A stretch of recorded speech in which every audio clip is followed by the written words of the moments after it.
Welcome everyone to a new series I'm beginning. This is going to act as the introductory video to it, and I'm calling it Keep Your Devil. I'm going to be responding to priests, preachers, and pastors who always seem to say the same things about we pagans, occultists, and witches. And I'm going to call them out on it point by point.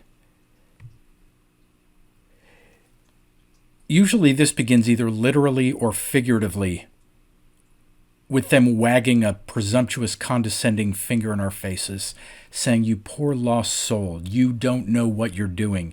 You are being misled by the devil. You're dabbling in the occult."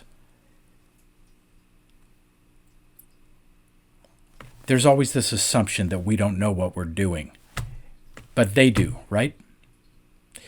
So basically, we're going to be criticizing and responding to a lot of these people who have had 2,000 years of speaking for us. And we see where that all leads, don't we? Well, they're in fear now that we have a voice. We have YouTube, we have other social media. They're losing the power they've always had throughout their history, and they know it, and this scares them to death.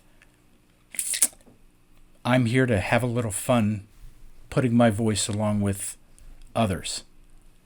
It's a wonderful time to be alive right now, despite some of the things we're all going through. People are waking up from history, waking up from these religions that have power over their lives. So I want to be clear about a few things with my intention throughout this entire series and how I am just in life as it is anyways. I'm here to criticize the religion itself, and I'll do my best to be careful in criticizing the person or people speaking. Now, in some cases, that's not really going to go, because some people want to be insulting with this stuff, and they want, you think about the time and thought and energy and power behind words when somebody wags that finger at you and condemns you to a tortuous eternity in hell. Those people, I'm going to break that rule and criticize them along with the religion they claim to speak for. Hardcore Christians feel the same way about us, people like me, that people in the mainstream media feel about regular people making videos on YouTube, stealing their attention, kind of casually rendering them useless. Again, I'm here to happily join that crowd and to see that happen.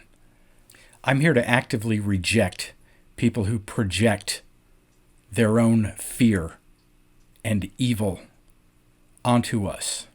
I'm calling this series Keep Your Devil because so many of them choose to see this figure that belongs entirely to their religion.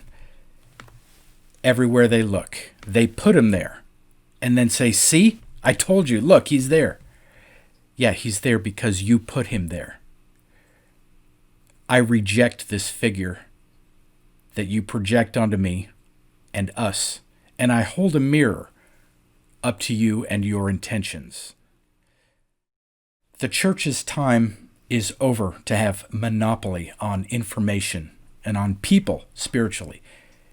It makes me happy that there's a young generation growing up now who can just look things up online, invest a little time and energy, and find out what's true and what's not. Of course, it all depends on where your own intentions are in being honest with yourself in your research. But again, this is why they don't have a monopoly on information anymore. They're afraid of losing power because they are losing power. The God of the Bible has made it clear that He does not want me to live. You shall not suffer a witch to live, right? Those who practice astrology and divination, we're abominations. No such being created nature and everything. Everything, the universe. There are far too many belonging to Christianity and Catholicism who, largely because of the Genesis story, consider nature itself to be evil. That is the entirety of the great work, of the mysteries, of all the things that you claim are evil and that you want people to think of as dangerous and wicked and having been led astray from the Lord. We're talking about nature and art and imagination. I'm here to tell you, nature is not evil. It's not to be feared. So, I don't like being lied about any more than I like being lied to. That is the biggest inspiration for my doing this. Living to reverse the missionary work, which has ironically stultified true spiritual experience. This is sort of a mission statement that I like to post up on all my social media, and it thoroughly applies here. So there's the preamble. I will see you soon in a new series of videos. Take care.